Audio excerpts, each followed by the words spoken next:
दोस्तों, यदि आप देसी मुर्गी पालन कर रहे हो, करने वाले हो या करके छोड़ चुके हो तो ये पीडीएफ ई बुक आपके बहुत काम आ सकती है। यदि आप इस पीडीएफ ई बुक को एक बार पढ़ लेते हो तो आपको देसी मुर्गी पालन की 99% जानकारी मिल जाएगी। इस पीडीएफ ई बुक में मुर्गी पालन में लगने वाली लागत, सर्दी गर्मी बरसात में मुर्गियों की देखरेख, देसी मुर्गियों की प्रजातियां, असील कड़कनाथ, एफएफसी सोनाली, आजाद की जानकारी, एक दिन के चूजे को बड़ा होने तक कैसे पाले, मुर्गियों की वैक्सीनेशन, मुर्गियों की बीमारी कारण इलाज और उनकी दवाएं, देसी मुर्गियों के फीड और उनके मार्केटिंग के तरीके आदि बातों को शामिल किया है। देसी मुर्गी पालन हिंदी पीडीएफ ई बुक की कीमत सिर्फ 51 रुपीज है। आप गूगल पे, फोन पे, अमेजॉन पे, पेटीएम, भीम यूपीआई और क्यूआर कोड स्कैन करके पेमेंट स्लिप 9236623883 पर व्हाट्सएप या टेलीग्राम पर भेजें। अधिक जानकारी के लिए 9236623883 पर व्हाट्सएप या टेलीग्राम पर मैसेज करें। हेलो फ्रेंड्स, मैं हूं मनीष और आप देख रहे हो देसी फार्मिंग। तो दोस्तों, कई लोगों की रिक्वेस्ट थी कि मैं अपना फार्म दिखाऊं, फार्म के बारे में बताऊं, तो मैं इस वीडियो में आपको अपना फार्म दिखा रहा हूं और फार्म के बारे में आपको ज़रूरी इम्पोर्टेंस बातें भी बता रहा हूं। तो आप इस वीडियो को शुरू से लास्ट तक ज़रूर देखिए, क्योंकि बहुत सारे लोग होते हैं जो वीडियो देखते हैं और बीच में ही छोड़कर चले जाते हैं, तो इससे कोई आपको कंप्लीट जानकारी नहीं मिलेगी। क्योंकि जब हम कोई बात बताते हैं तो उसमें पता नहीं कौन सी बात, कौन सी ज़रूरी बात, कौन सी इम्पोर्टेंट बात हमने बीच में आपको बताई है। तो इसलिए वीडियो को शुरू से लास्ट तक जरूर देखा करिए। किसी का भी कोई भी वीडियो अगर आपको कंप्लीट जानकारी चाहिए। इसके अलावा दोस्तों, मैंने पीडीएफ ई बुक में फार्म से रिलेटेड सारी बातों को बताया है कि आपको फार्म कैसे बनाना है, किस तरह से आपको फार्म का मैनेजमेंट रखना है। टोटल डिटेल्स हमने फार्म के बारे में वहाँ पर दिया हुआ है। यदि आपने पीडीएफ ई बुक ली है तो आपको उसमें जानकारी मिल गई होगी कि हमें किस तरह से फार्म को अपना बनाना है। तो यहाँ पर मैं अपने फार्म को दिखा रहा हूँ कि किस तरह से ये फार्म बना हुआ है और इसमें क्या क्या कमियाँ हैं, ठीक है, और इसको किस तरह से और अच्छा हम कर सकते हैं। इसके अलावा यहाँ जो मेरे फार्म में थोड़ा सा एक प्रॉब्लम है वो भी आप लोगों को दिखाऊंगा, बट आप लोग टीका टिप्पणी मत करिएगा। हो सके तो कमेंट चाहे जितना करिएगा, बट टीका टिप्पणी मत करिएगा कि ये तो एक यूट्यूबर हैं और सबको अच्छी अच्छी बातें बताते हैं, सिखाते हैं, और उसके बावजूद भी इनका फार्म इतना ही बेकार है, इतना गंदा है, इतना बैड है, ठीक है। और जो भी मेरा फार्म ये है इसके बारे में भी आपको मैं बताऊंगा कि ये आखिर इसकी सच्चाई क्या है मेरे फार्म की, ये मेरा फार्म है या किसी और का फार्म है। टोटल डिटेल्स आपको यहाँ पर दे रहा हूँ।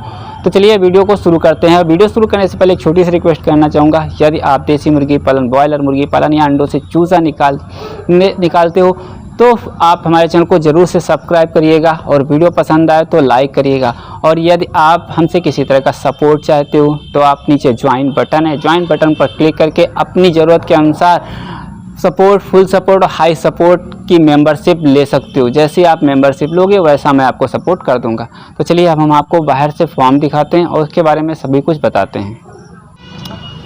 तो दोस्तों, ये हमारा फार्म है, आप देख सकते हो, दोनों साइड का मैं दिखा दे रहा हूँ, ठीक है। जो इसकी लंबाई है, ठीक है, ये लंबाई इसकी है 110 फीट।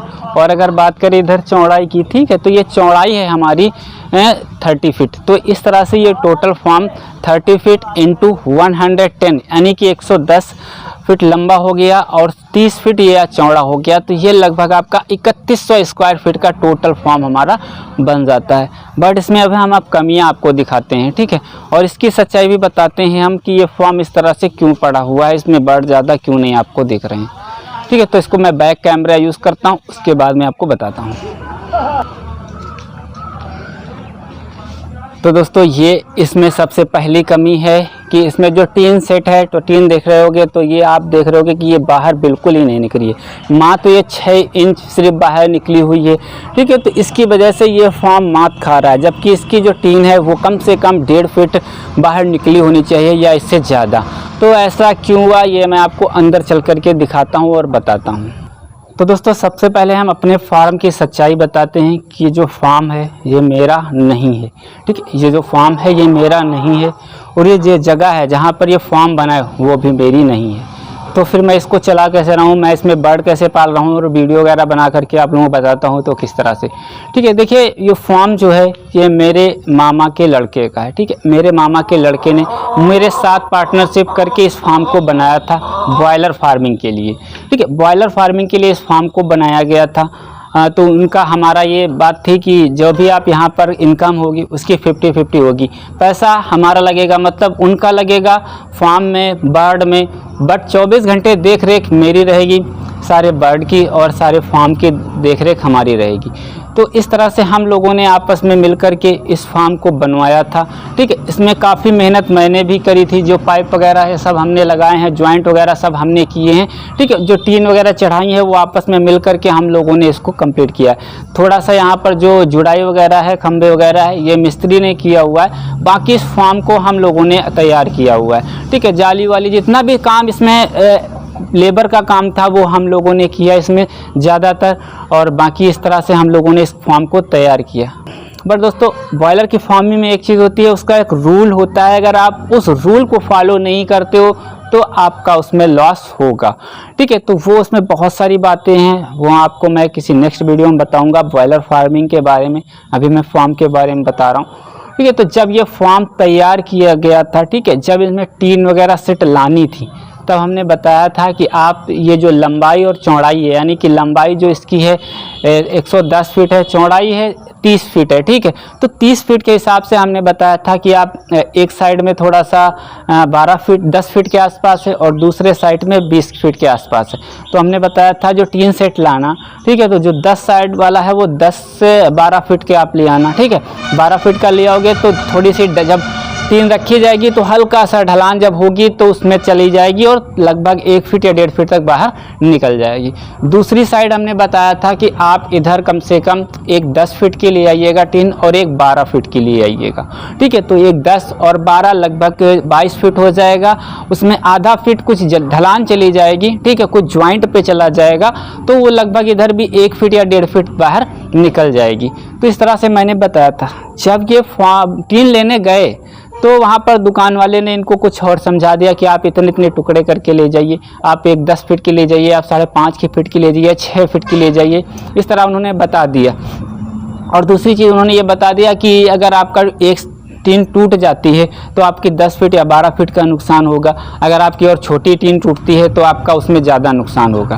बट वहाँ पर इन्होंने अपना माइंड नहीं लगाया और मेरे कहे अनुसार नहीं चले और दुकान वाले के हिसाब से ये टीनें लिया है। इसके बाद जब टीनें रखी गई, ठीक है, तो इसमें बहुत छोटी पड़ गई, क्योंकि जब यहाँ पर हमने ज्वाइंट दिया वो ज्वाइंट भी बिल्कुल नहीं आ रहा था। जो जितना आप यहाँ पर अगर देखोगे, ये टीन की ज्वाइंट देखोगे तो यहाँ पर मात्र एक अंगुल मतलब 2 इंच 2.5 इंच के आसपास यहाँ पर ज्वाइंट है, लेकिन ज्वाइंट कम से कम 6 इंच के ऊपर होना चाहिए। ठीक है, 6 इंच के ऊपर इसका ज्वाइंट होना चाहिए। जब ये 6 इंच के ऊपर ज्वाइंट रहेगा इसका, तो इसमें जो पानी है वो बैक करके वापस नहीं आएगा। ठीक है, या फिर आप पर्याप्त ढलान दीजिए। ठीक है, पर्याप्त आप ढलान दोगे तो इसकी जो ढलान है वो भी थोड़ा सा आप देख सकते हो, इसकी ढलान कम है। इधर की अगर हम बात करते हैं इधर के खंभों की, तो ये ऊंचाई है 8 फीट और इधर के खंभों की बात करते हैं तो ये 7 फीट। इस हिसाब से 1 फीट का इसमें ढलान है, बट इसकी लंबाई ज़्यादा है। यहाँ पे लंबाई है 20 फीट, तो ढलान हमारी और ज़्यादा होनी चाहिए थी, बट यहाँ पर जो ढलान है वो थोड़ी सी कम है।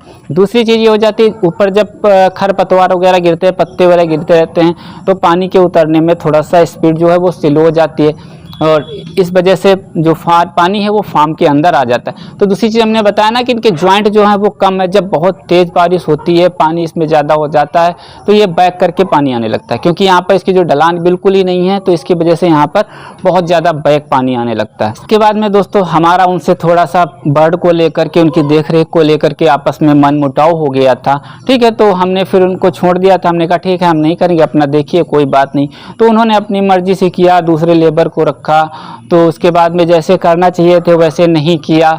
ठीक है, तो इसकी वजह से उसमें लॉस होता चला गया। उसके बाद इनका जो फार्म था वो बंद उन्होंने कर दिया, क्योंकि वो कानपुर में रहते थे, मैं इधर गांव में रहता हूँ, वो 50 किलोमीटर की दूरी है और जिम्मेदारी मेरी ही थी सारी फार्म की पूरी, और उन्होंने मुझ पर से विश्वास हटा दिया। तो जब मुझ पर से विश्वास हट गया उनका, तो मैंने भी, मेरी भी आदत है कि अगर मुझ पर विश्वास नहीं है तो मैं वहाँ पर काम नहीं करता हूँ। ठीक है, तो मैंने यहाँ पर उनकी फार्मिंग छोड़ दी थी, अपना वो फार्म देखते रहे। देखने के बाद में उनका धीरे धीरे फार्म बंद हो गया। जब उसमें लॉस पे लॉस होने लगा, बर्ड मरता था या फिर बर्ड सेल होने में भी दिक्कत आती थी, तो उसके बाद में सब इसमें लगभग उनका लॉस हो गया। तो इसके बाद उन्होंने फार्म बंद कर दिया। अब दूसरी बात करते हैं इस जगह की। तो ठीक है दोस्तों, ये जो आप देख रहे हो, जो जितनी जगह में फार्म बना हुआ है, ठीक है, ये जगह भी हमारी नहीं है, ये भी हमने किराए पर ले रखी है। ये गांव के एक लोग की जगह है, तो यहाँ पे कुछ पेड़ थे, बाकी उनका कुछ मतलब नहीं था। यहाँ पर ना कुछ बोते थे ना कुछ पैदा होता था यहाँ से, तो खाली पड़ी हुई थी। तो हम लोगों ने आपस में बात किया, फिर ज़मीन वाले से बात किया, तो हमने उनसे किराए की बात करी। तो यहाँ पर हमने किराए पर इसको ले रखा है, ठीक है। तो वैसे काफ़ी ज़्यादा यहाँ पर किराया है, मेरा 10,000 रुपये 1 साल का किराया इतनी जगह का है, चाहे आपका कुछ पैदा हो या ना हो। 5 साल का एग्रीमेंट था कि 5 साल तक आप हमारा किराया नहीं बढ़ा सकते हो, ठीक है। तो ये लगभग इस साल अगर कंप्लीट होता है तो 5 साल ये इस फार्म के कंप्लीट हो जाएंगे, लेकिन अभी तक इस फार्म से कमाई कोई बहुत ज़्यादा नहीं हुई है।